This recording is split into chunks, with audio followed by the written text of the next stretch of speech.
Abra su Biblia en el libro de los Hechos.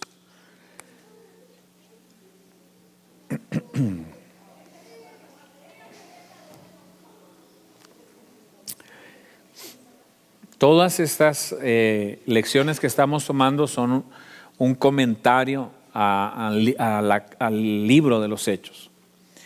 Es decir, vamos a ir comentando capítulo por capítulo y analizando la manera en que la iglesia de Dios se fue comportando desde que el Señor Jesucristo ya no estuvo aquí. Recordemos que el libro de los Hechos relata la vida de la iglesia, yo la llamo iglesia bebé, de la iglesia que está naciendo y que como todo bebé empieza a descubrir su mundo, que como todo bebé comienza a buscar aquí, buscar allá, tratando de encontrar su función, descubrir su mundo de iglesia. Entonces, es muy interesante que por ejemplo, para el siglo IV, en los años 300, la iglesia que había comenzado con unos 12 discípulos, con el llamado de Andrés, que fue el primer discípulo llamado por el Señor Jesucristo, para los años 300 ya era una iglesia con más de 40 millones de cristianos. Que para el año 325 aproximadamente, cuando Constantino es emperador de Roma, Constantino proclama al cristianismo como la religión oficial de todo el imperio romano. El crecimiento de la iglesia en los primeros años fue muy rápido. Fue un crecimiento exponencial, fue un crecimiento bien natural. Ahora, ¿qué hubo detrás de ese crecimiento? ¿Okay? Lo que tenemos que preguntarnos con nosotros como iglesia es si estamos haciendo lo que Dios nos llamó a hacer como iglesia. Si estamos practicando las cosas que Dios espera que nosotros practiquemos como iglesia. Y la única manera es de descubrirlo y de saberlo es si creamos un contraste entre lo que la Biblia dice y lo que nosotros estamos haciendo. Y si hay compatibilidad entre nuestras acciones y lo que la Biblia dice, entonces vamos en la ruta correcta. Si estamos haciendo cosas diferentes a lo que la Biblia dice, entonces posiblemente sea el tiempo de rectificar, de aprender, de volver a la Escritura, ver qué es lo que Dios hizo. Ahora, ¿cuántos saben que Dios no se equivoca? Amén. Y que la misma fórmula que Dios usó para que su iglesia creciera a más de 40 millones de seguidores en un periodo relativamente corto de tiempo, esa fórmula sigue siendo efectiva para el día de hoy. ¿Por qué? Porque la Biblia dice, los cielos y la tierra pasarán, más que mi palabra no pasará. ¿Qué hay en la Escritura que hizo a la iglesia tan efectiva en esos años? ¿Y qué es lo que tenemos que regresar a ella? Ahora recordemos una vez, alrededor de cada uno de estos estudios voy a repetir lo mismo al principio, porque es la única manera en que vamos a procesar y a entender mejor el contenido del libro de los Hechos. Que el libro de los Hechos comienza a surgir después de la muerte del Señor Jesucristo. Él se había hecho de un grupo de discípulos, 10, 12 discípulos, 20, 30, 40, 50, más de 100. En una ocasión mandó a 70 de ellos a predicar de 2 en 2, ¿se acuerdan? Y toda esa gente había creído en Jesús como el Mesías. Lo habían seguido con fidelidad, habían creído que era el Mesías esperado de la nación de Israel. Ellos habían aceptado que Él era la esperanza para la nación. Por eso para el libro de los Hechos su pregunta es, ¿restaurarás el reino de Israel ahora? Porque ellos habían puesto en Él su confianza. Pero de repente Él muere y su mundo se desmorona. Después de que Jesús muere, imagínense la condición emocional, espiritual, personal, familiar de los discípulos.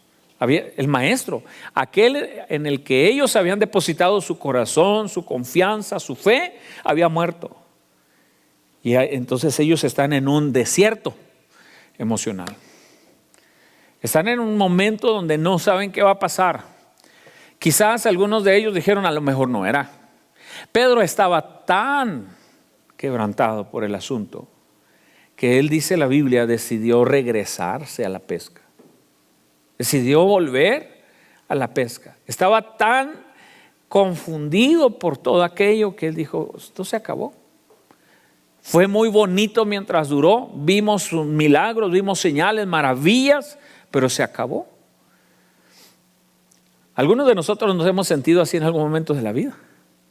Cuando viene un problema, viene una crisis, viene desesperanza, viene quebrantamiento. Y de repente hay gente que su primer reacción es mirar hacia atrás. Mirar hacia atrás diciendo, ¿qué más puedo hacer? Creí en Dios, puse mi confianza en Él, pensé que esto era la verdad, etcétera. Y de repente algo pasa en la familia, en el matrimonio, en las finanzas, en el trabajo, ¡pum!, se desmorona, se viene hacia abajo. ¿Y qué es lo que hizo Dios en medio de ese ambiente? Le trajo a la iglesia el Espíritu Santo. Para el libro de los Hechos capítulo 2 dice la Escritura que estaban aquellos 120 reunidos esperando la promesa del Padre. Y dice que el lugar se sacudió como un viento fuerte, hermanos.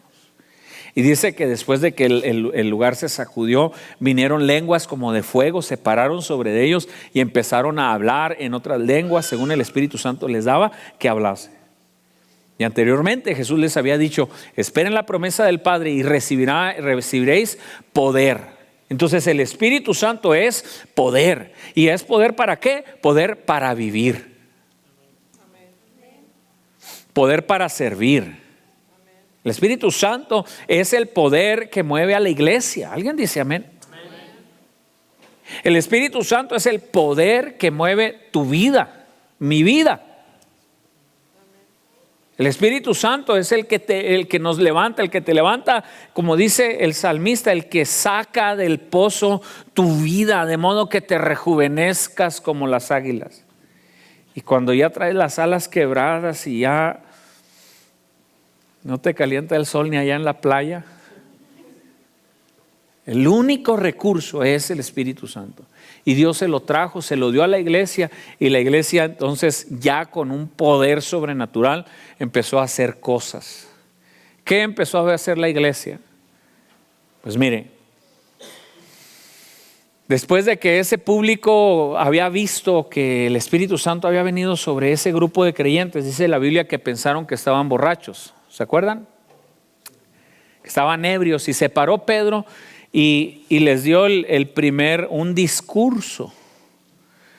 ¿Sí? Y en ese discurso les habló del Espíritu Santo, en ese discurso les habló de la profecía de Joel, y en ese discurso les llamó al arrepentimiento.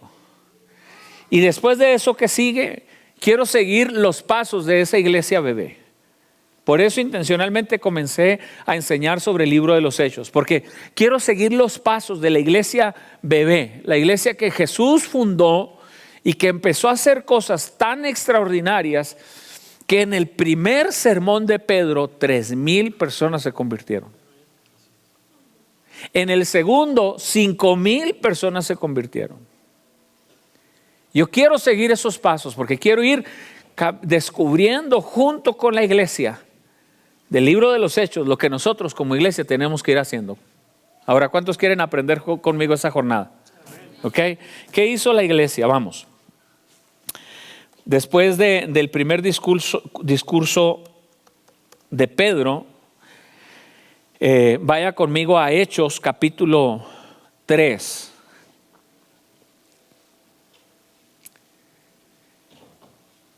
Vino uno de los primeros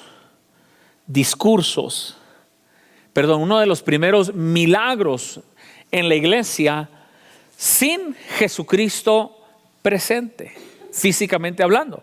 Porque Él dijo, yo estaré con vosotros todos los días hasta el mundo, hasta el fin del mundo. Pero hasta en este punto ya el maestro ya no estaba presente. Estaba en espíritu, estaban los recuerdos, estaban las memorias de los discípulos en Él, pero no estaba Él.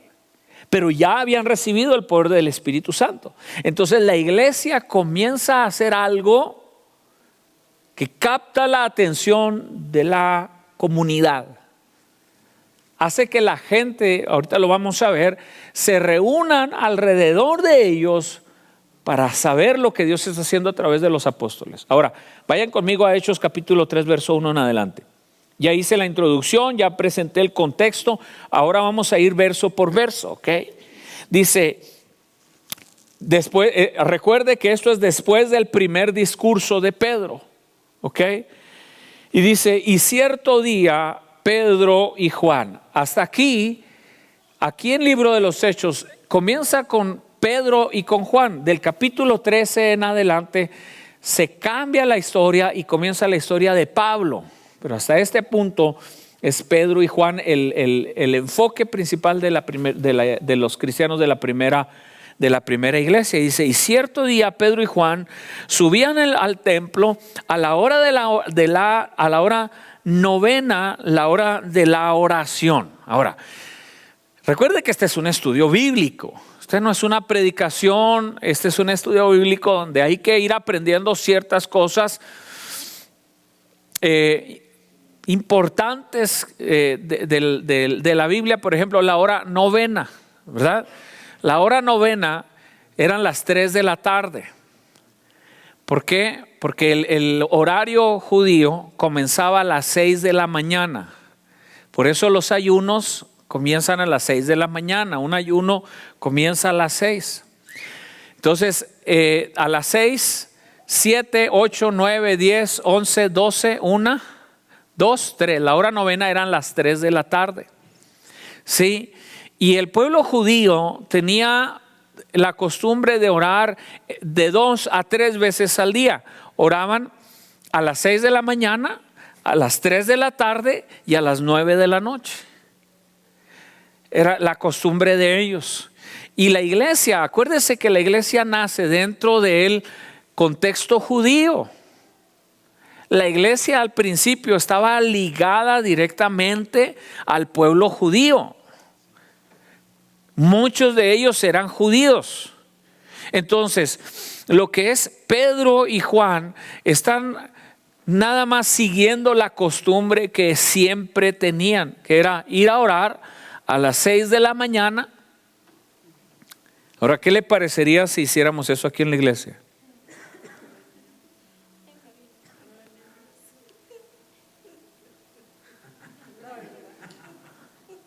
¿No es cierto? Por eso le digo, quiero seguir los pasos de la iglesia para que vayamos identificando lo que Dios hizo con ellos y cómo Dios fue interactuando con ellos. Pero tenían esas 3 reuniones de oración: 6 de la mañana, 3 de la mañana y 9 de la noche. Todos los días. Ahora quiero resaltar, no se asuste, no vamos a establecer un nuevo horario para la iglesia. Algunos ya están, quién sabe qué se le metió al pastor en la cabeza, ¿verdad? Pero quiero resaltar la importancia que tenía la oración en la iglesia de ese tiempo. ¿Usted piensa que crecieron así nada más por guapos? Viniendo el domingo a la iglesia y pensando que ya es suficiente el pastor, ¿para qué quiere más? Es que la iglesia se estaba moviendo en lo espiritual. Y tenían la costumbre de ir a orar al templo, no en su casa. Nosotros oramos 3 veces al día: el almuerzo, la comida y la cena, ¿no? Pero el pueblo de Israel, ahora dicen los estudiosos, que Jesús se levantaba aproximadamente a las 3 de la mañana a orar y asumen algunos de ellos que él oraba de las 3 de la mañana a las 6 de la mañana. Y entonces él salía a las 6 de la mañana a las actividades del pueblo, porque el pueblo salía a trabajar a las 6, a las plazas, a los parques, a los trabajos donde iban, al campo, a pescar, los pescadores, ¿verdad? Y entonces Jesús ya traía 3 horas de estar con el Padre. Así que cuando llegaba y encontraba a un endemoniado, Jesús le tomaba 3 minutos sacarle el demonio. Nosotros queremos orar 3 minutos y nos toma 3 horas sacar un demonio, ¿verdad? Entonces la iglesia, hermano, se movía. Realmente el cristianismo de ese tiempo se movió en la búsqueda de Dios y en la búsqueda intencional de Dios. Yo soy muy malo, batallo mucho para dormir. Casi siempre entre las 2 y las 3 de la mañana yo estoy despierto. Ya no puedo dormir 2, 3 horas sin dormir. Finalmente por ahí a las 6 de la mañana me vence el cansancio y logro dormir quizás 1 hora, 1 hora y media más. Y con eso cargo combustible para el resto del día, ¿verdad? Pero mi primera reacción cuando yo despierto se ha vuelto parte de mi vida.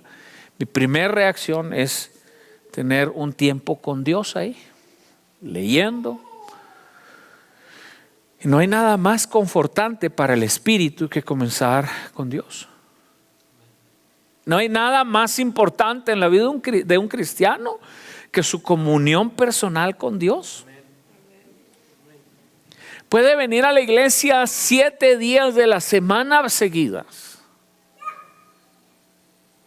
Puede ser uno de los líderes más sobresalientes y extraordinarios que haya en la iglesia. Pero no hay nada mejor que la comunión con Dios a nivel personal. El mejor momento del día para un cristiano es cuando pasa tiempo con Dios. Lo voy a decir una vez más. El mejor momento del día para un cristiano es cuando pasa tiempo con Dios.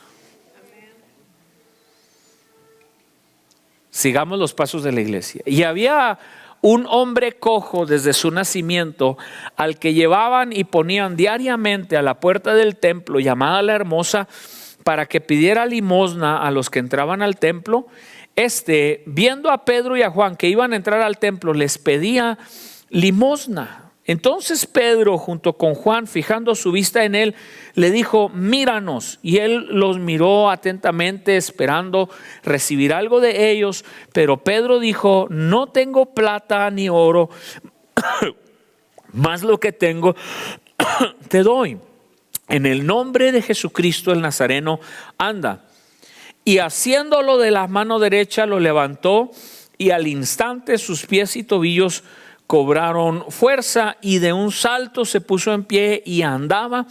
Entró al templo con ellos caminando, saltando y alabando a Dios. Ahora, esta parte nos habla del quehacer de la iglesia. Cuando digo iglesia, estoy hablando de cada uno de nosotros.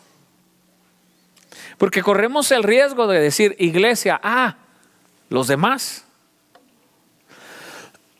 Pero ¿cuál era el quehacer de la iglesia? Primero, la oración, ya lo vimos. Pedro y Juan relata esta historia al de las 3 de la tarde, pero sus hábitos eran ir a las 3 reuniones de oración del día. Y relata esta porque en esta sucede el milagro de la sanación del cojo. Ahora, dice verso 2 que había un hombre. Diga conmigo, un hombre. Ahora, mi pregunta es si Pedro y Juan ese día dijeron: mira, vamos a la oración, ahí va a estar vamos a ver si encontramos al hombre que siempre está ahí en la puerta. Entendamos que el templo era un lugar enorme, de dimensiones enormes. Hoy leía un libro que habla de como de 160 columnas alrededor del templo. Entonces, aquí tenemos 1, 2, 3, 6, ¿verdad? Y ahora, nada más como punto de referencia, aquel era, entonces lo mismo podían entrar por aquella puerta que por esta, que por aquella. Nosotros estuvimos en Jerusalén y hay varios accesos a lo que se llama la ciudad vieja de Jerusalén. Es enorme, ¿verdad? Entonces ese templo, me pregunta otra vez, es si Pedro y Juan dijeron, ¿te acuerdas del cojo aquel que se sienta junto a la puerta de la Hermosa? ¿Qué te parece si vamos y oramos por él y lo sanamos? No fue así. Ellos estaban en su vida común. Ellos estaban haciendo lo que todos los días hacían. Lo que a mí me dice es que la vida de la iglesia, el quehacer de la iglesia, el quehacer de la obra de Dios está en tu vida común. Y ahí es donde aparece el hombre. Dice, y en aquel día, dice, había un hombre. Ese hombre puede estar en Walmart, puede estar en el trabajo, puede ser tu vecino, tu familiar, alguien que tú sabes que en Facebook expresa una necesidad y que te detienes, te importa detenerte con él. Alguien que te llama y te dice, tengo una necesidad, ora por mí. Ese hombre, ellos lo encontraron en su rutina diaria. No iban evangelizando casa por casa, repartiendo folletos. Estaban nada más que en su vida normal del día. Y eso es lo que la iglesia necesita aprender a vivir, hermanos. Darnos cuenta que en cada día que salimos y donde quiera que vamos, hay una persona con la cual podemos interactuar y hablarle de Cristo. ¿Saben de lo que estoy hablando, hermanos? Porque tenemos el concepto de ganar personas para Cristo y el concepto de evangelismo, ¿verdad? De ir casa por casa, ¿no? Y repartiendo folletos y no hay nada de malo en eso. Creo que es otra manera que llegó a ser muy efectiva en años pasados, pero ya en muchos lugares hasta le tienen un letrero a uno, ¿verdad? Para que ni llegue. Y a veces queremos andar buscando gente que no conocemos y no prestamos atención al que nos topamos en el camino todos los días. A la mujer que está llorando, al que se está divorciando, al que está enfermo, al que le llegó cáncer a su casa. ¿Y saben qué? ¿Saben cuál es el problema? ¿Saben por qué las iglesias hoy han dejado de crecer, hermanos? Porque la iglesia es como aquella historia que contó Jesús del hombre samaritano, del buen samaritano, que dice que había un hombre que lo golpearon los asaltantes, lo hirieron, lo lastimaron y que lo dejaron tirado al camino. Dice la Biblia que pasó el levita. El levita eran los servidores del templo, eran los que ayudaban en el templo. Si quiere, vamos a ponerle, era uno de los del grupo de alabanza, ¿verdad? Le dice que la Biblia que pasó el levita, lo vio tirado en el piso, lo vio lastimado, lo vio herido y pasó de largo. No le importó. Se pone mejor la cosa, porque enseguida de eso dice que pasó el pastor, pasó el sacerdote. Dice, lo miró herido, lastimado, golpeado y se pasó de largo. Y luego dice, pasó un samaritano. Y esa historia bíblica tiene un contexto de lo que era un samaritano que ahorita no tengo tiempo para meterme ahí, ¿verdad? Pero en otras palabras, pasó y del que menos se esperaba algo, fue el que se detuvo, lo recogió, limpió sus heridas, lo llevó al pueblo, le pagó a una persona que lo atendiera, le dejó dinero y le dijo, atiéndelo y cuando yo regrese, si todavía te debo, te pago lo que este hombre lo que hayas invertido y gastado en él. ¿Qué es lo que pasa? Que la iglesia dejó de prestarle atención al hombre que pasa cerca de él. Porque estamos ocupados, porque tenemos muchos quehaceres, porque nos hemos hasta acostumbrado a ser cristianos. Y asumimos que alguien más puede orar por él, que alguien más puede hablarle, que alguien más puede prestarle atención. Si la iglesia se da cuenta que todos los días, cuando digo la iglesia, digo yo.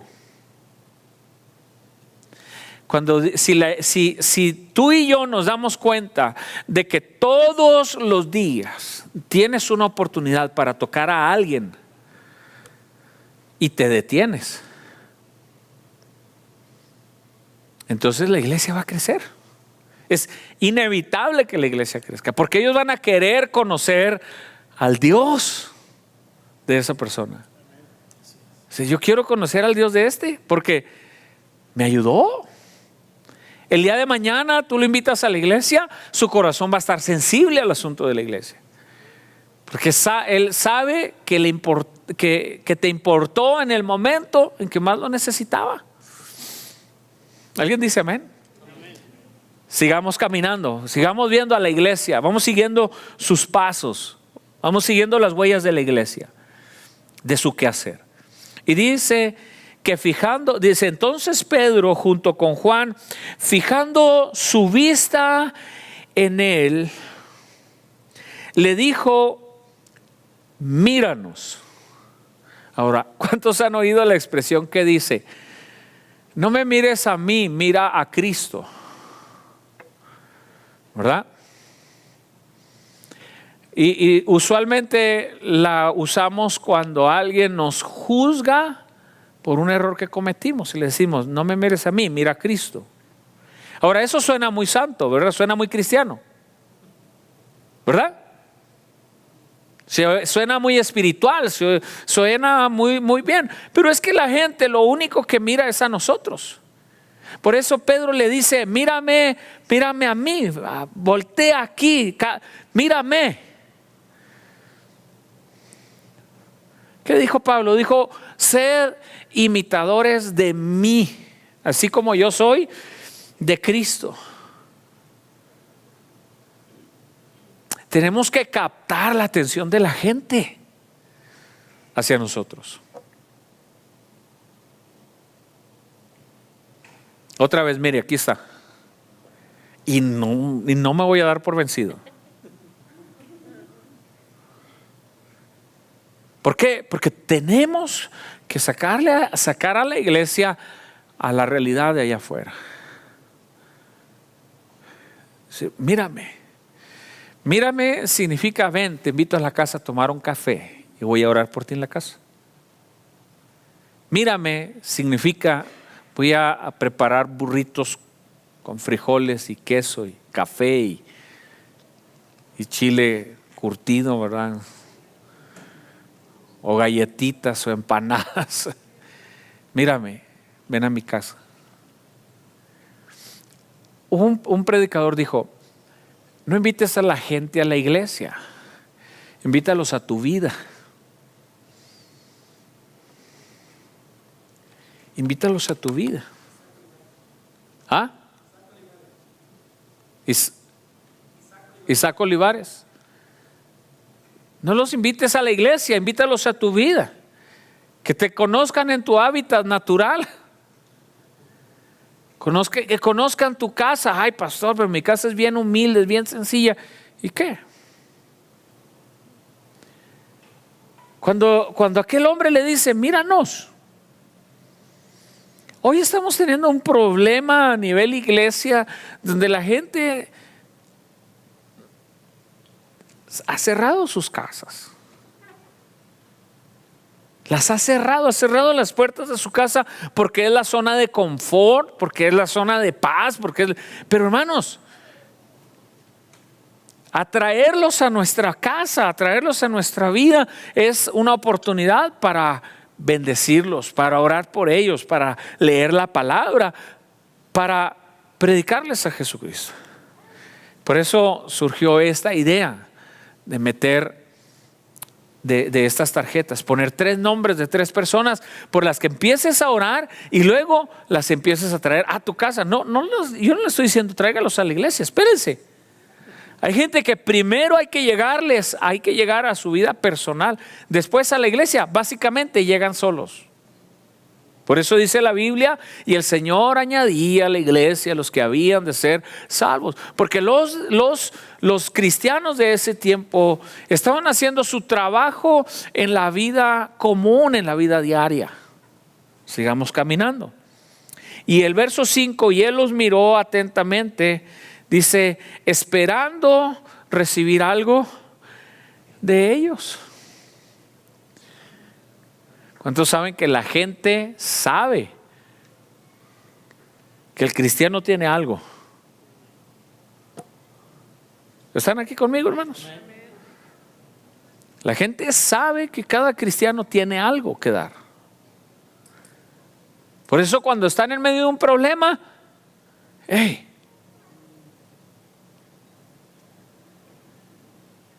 ahora hay cristianos que no han entendido que mucha gente está en proceso. Dicen, no, ya oré muchas veces por él.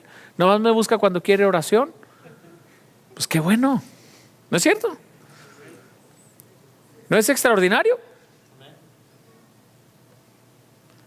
Ay, pastor, pero ni viene a la iglesia. Que no venga, ora por él, bendícelo.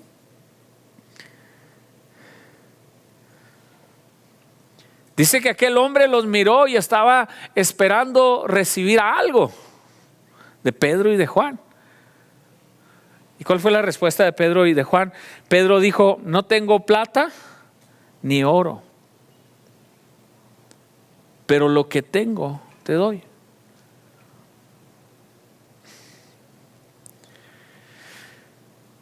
No tengo plata ni oro, pero lo que tengo. Ahora, todos tenemos algo que dar. A lo mejor no tenemos para darle a la gente lo que la gente quiere, pero tenemos algo para dar. Tenemos una oración, tenemos una palabra, tenemos oídos para escuchar, tenemos un apretón de manos, un abrazo, a veces tenemos una ofrenda,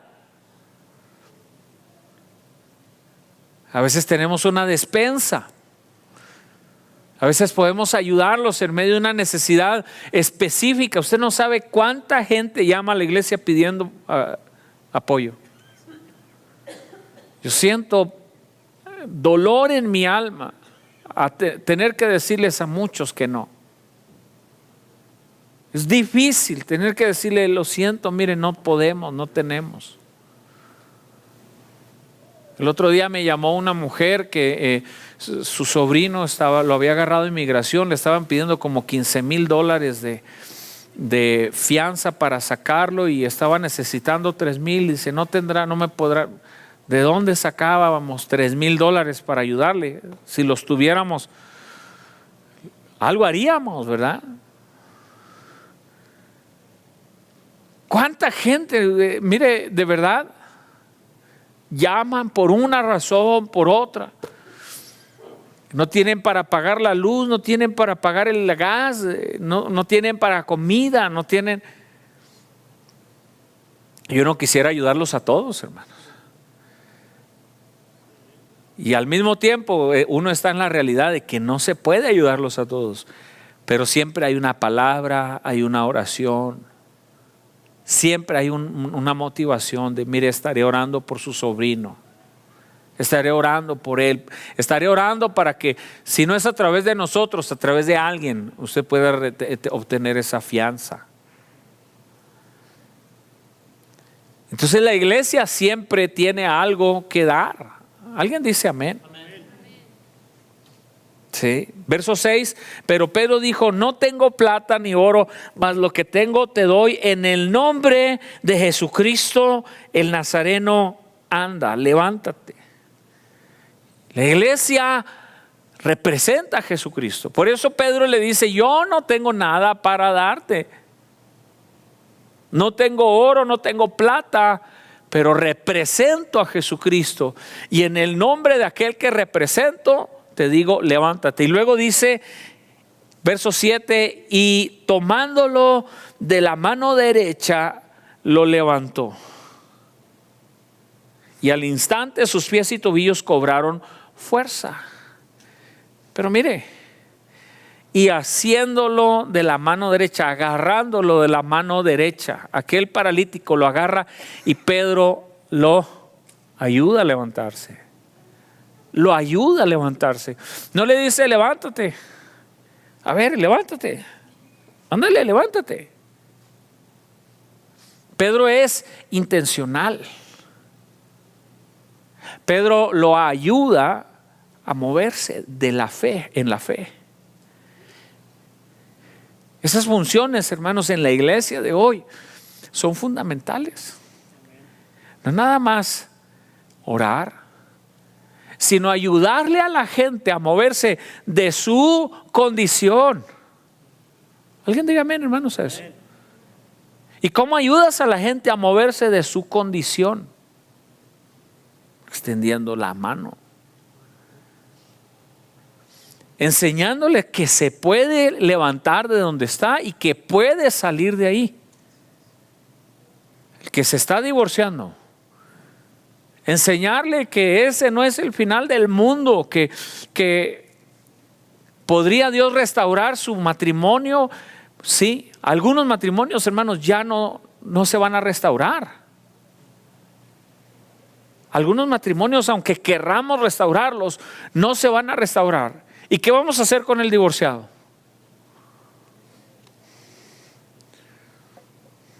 ¿Ah? Que lo chupe la bruja.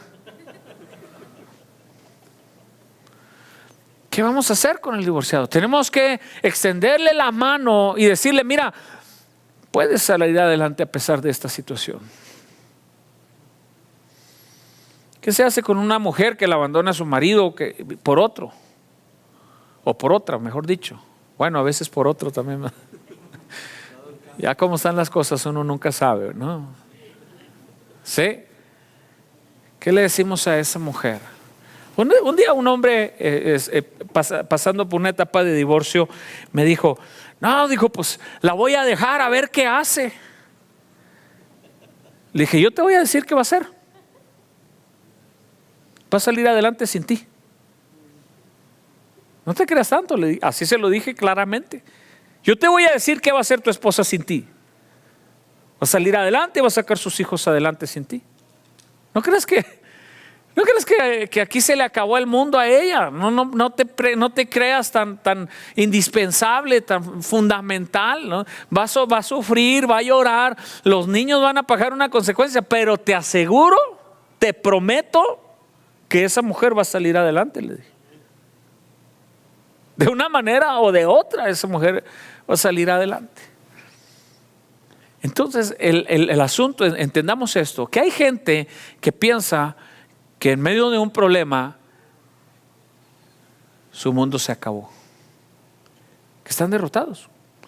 Muchos de ellos han dejado de creer en un futuro mejor en medio de un problema. ¿Y qué tiene que hacer el cristiano? Extenderle la mano y tienes que ayudarlo a levantarse. Está bien, no te levantes. ¿Ya? Tienes que ayudarlo, tienes que impulsarlo, tienes que de alguna manera forzarlo a que salga de la condición en la que está, para que sea llevado a un nuevo tiempo de su vida. ¿Cuántos saben que ese hombre cojo, su vida le cambió de ahí en adelante para siempre? ¿Por qué? Porque Pedro y Juan hicieron su trabajo, hicieron la tarea del día. Ahora, ustedes conocen gente allá afuera que están viviendo sus propias realidades. Son paralíticos como ese hombre. Y están paralizados por un problema financiero, están paralizados por un problema familiar, están paralizados por una adicción, están paralizados por religiosidad. Están paralizados, hermano, porque hubo un problema de familia, una enfermedad grave llegó a la familia. Y somos nosotros, el Pedro y Juan, que tiene que extender la mano y sacarlos de esa condición. Porque aunque quieran salir de esa condición, no pueden. Necesitan la mano extendida.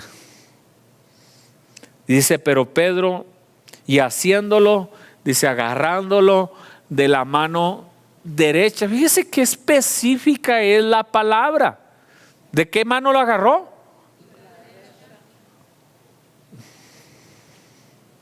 Fíjese qué detalles a veces hay en un pasaje.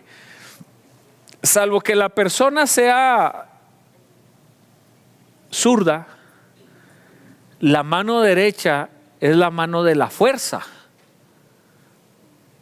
¿No es cierto? ¿Alguien aquí es zurdo? Levante la mano si alguien es zurdo. ¿Usted es zurda? ¿Sí? ¿No? Dices tu mamá que no, hijo, I'm sorry. Pero cuando Tania es zurda, ¿verdad? Cuando ella va a usar, necesita usar el máximo de su fuerza, no va a usar la mano derecha, va a usar la mano izquierda. ¿Sí? Cuando tiene que golpear a Lorenzo, ¿verdad? No lo golpea con la derecha, le da con la izquierda, ¿verdad? Entonces, sin embargo, la mayoría de la gente somos de mano somos diestros, ¿correcto? Y la fuerza más grande la tenemos en la mano derecha. Y dice la Biblia que Pedro lo agarró de la mano derecha. ¿Qué quiere decir esto? Lo agarró de su parte más fuerte. ¿Cómo ayudas a una persona? Tienes que ayudarlo de la parte más fuerte. No de la parte más débil, de la parte más fuerte de ayudarlo a encontrar lo que no está viendo. Porque cuando la gente está en medio de un problema, ha dejado de ver su lado fuerte y se ha enfocado nada más en lo malo que le está pasando. ¿Cuántos están aquí conmigo? ¿Me están escuchando? El problema es que la mayoría de nosotros, cuando estamos pasando por una crisis, dejamos de ver las bendiciones que Dios ha dado en nuestra vida y nos hemos enfocado nada más en el problema que tenemos, y todo nuestro tiempo, energía, fe, fuerza está enfocado en la parte débil, en la tristeza, en el dolor, en el quebrantamiento, en la debilidad. ¿Qué hacemos los pastores? Una vez se me enojó una hermana así, de veras, se le cambió el rostro, ¿verdad? Porque estaba platicando en la parte de atrás un problema personal y un problema bien de matrimonio muy serio, ¿verdad? Y yo le empecé a mostrar la otra parte de su vida. Hermana, mire, esa parte en su matrimonio está mal, pero mire, usted tiene esta y esta y esta y esta y esta y esta y esta otra bendición. Se enojó conmigo. Y me dijo, pastor, usted no me entiende. ¿Que no me está entendiendo que tengo un problema muy grave? Le digo, sí, estoy entendiendo que usted tiene un problema muy grave, pero le estoy mostrando las cosas que usted no está viendo. Las bendiciones que Dios sí le ha dado. Porque ella reclamaba, ¿por qué me pasa esto? ¿Y por qué me pasa lo otro? ¿Y por qué me pasó acá? ¿Y por qué me pasó allá? Entonces, la mejor manera de ayudar es agarrarlo de la mano derecha, mostrarle las bendiciones que sí le ha dado Dios.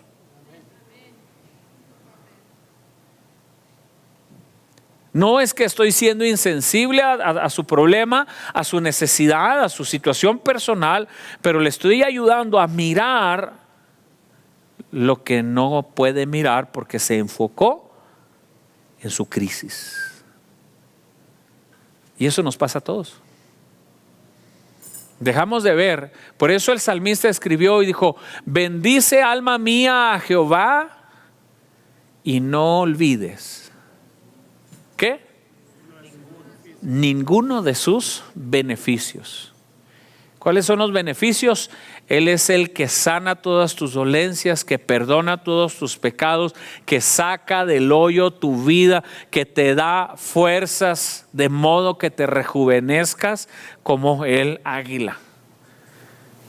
Está instruyendo a su alma, está diciendo: piensa en las bendiciones que Dios sí te ha dado.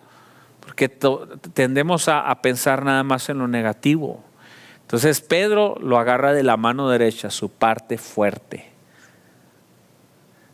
Pedro sabía que ayudándolo a levantarse desde su parte fuerte, las fuerzas iban a regresar. Imagínense la sorpresa de aquel hombre, porque era paralítico de por vida. Era un hombre de más de 40 años de edad, dice la Biblia. ¿Sí? Imagínense que cuando lo levanta Pedro, lo mueve de donde está a su nuevo momento. ¿Qué hizo? Dice que entró alabando al Señor, al templo y glorificando a Dios, y toda la gente maravillada porque entró a un nuevo tiempo de su vida. Hermano, tenemos que llevar a la gente a un nuevo tiempo de su vida. ¿Cuántos dicen amén? Verso 9, y todo el pueblo lo vio andar y alabar a Dios. ¿Qué quiere decir esto? Alguien dijo que los milagros son las campanas de la iglesia cristiana. Yo nací ahí en Matachic, ¿verdad? Y desde mi casa se oían las campanas de la iglesia, ¿verdad? Cling, cling, cling, cling. Y entonces mi vecina, la vecina de enseguida, ellos asistían a la iglesia y eran muy, muy católicos. Entonces ellos nada más oían las campanas de la iglesia y a misa, ¿verdad? Entonces a través de esas campanas se convocaba básicamente al pueblo entero, porque se escuchaban, hermanos. Básicamente desde cualquier orilla del pueblo se escuchaban las campanas. ¿Cuántos saben de qué estoy hablando? ¿Sí? Se escuchaban y entonces toda la comunidad venía a la iglesia. Ahora, ¿cuáles son las campanas de la iglesia evangélica? Porque nosotros no convocamos de esa manera. Alguien dijo que los milagros son las campanas de la iglesia. Cuando los milagros comienzan a suceder, la comunidad dice, algo está pasando allá, algo está sucediendo. Ahora, ¿dónde suceden los milagros? ¿Dónde la gente va a buscar milagros? Dígame usted. A la iglesia, ¿no es cierto? Pero ¿dónde Jesús hacía los milagros? Ahora, Pedro y Juan lo hicieron en la iglesia. ¿Por qué? Porque iban a la oración. No había una campaña de sanidad de milagros esa mañana. No había un post en Facebook, ¿verdad? Pedro y Juan van a estar sanando enfermos hoy, ¿verdad? Vengan al templo. Estaban ellos en su vida común. ¿Dónde suceden los milagros? Yo le voy a decir, suceden ahí donde usted se mueve. Ahí en el caminar de su vida diaria, la vida común. Ahí es donde suceden los milagros. Y ahí es donde los vecinos voltean. Ahí es donde la familia voltea y dice, wow, algo está pasando en esta persona. Y esas campanas, hermanos, suenan por todos lados y las iglesias comienzan a llenarse. ¿Dónde está el error de la iglesia de hoy? Que la iglesia de hoy está buscando los milagros en sus líderes religiosos. Y alguien está enfermo y le llaman al pastor. ¿No es cierto? No me malinterprete, porque a mí me gusta hacer eso. A mí no me molesta ir a orar por una persona. Pero ¿cuál es la primera reacción en la vida de un cristiano común cuando hay una necesidad hoy en este tiempo? Llamarle al pastor. Créame, yo soy pastor. Porque la gente está esperando que a través del pastor suceda el milagro, cuando el milagro puede suceder a través de cada una de las personas de la iglesia. ¿Qué le toma a usted orar por una persona enferma? 3 minutos, 5 minutos. Ay, pastor, ¿y si se muere? A mí también se me han muerto muchas.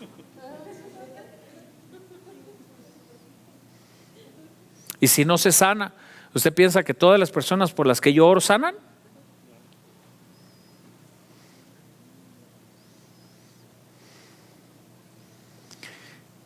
¿Qué tengo yo que no tenga usted en Cristo Jesús?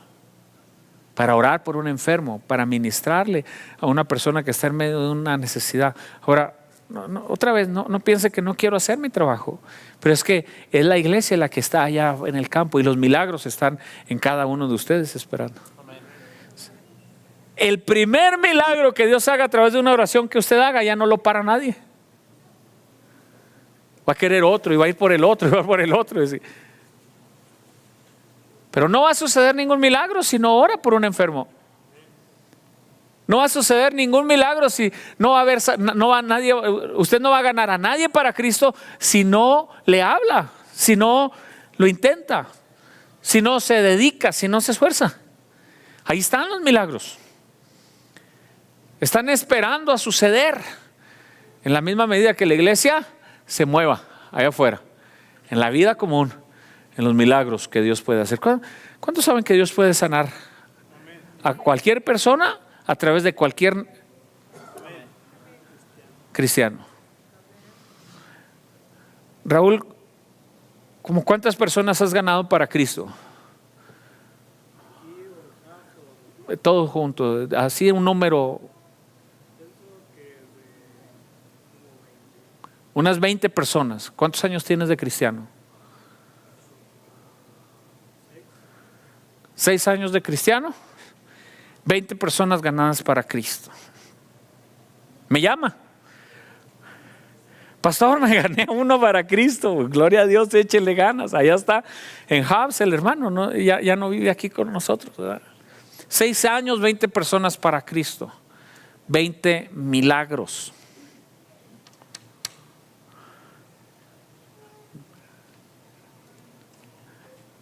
¿No es eso motivante?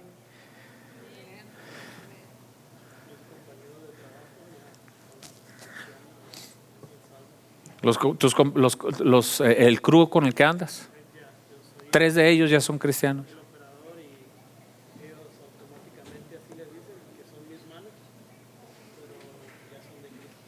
Amén. Sí. ¿Se dan cuenta, hermanos, de la capacidad que tiene el cuerpo de Cristo allá afuera?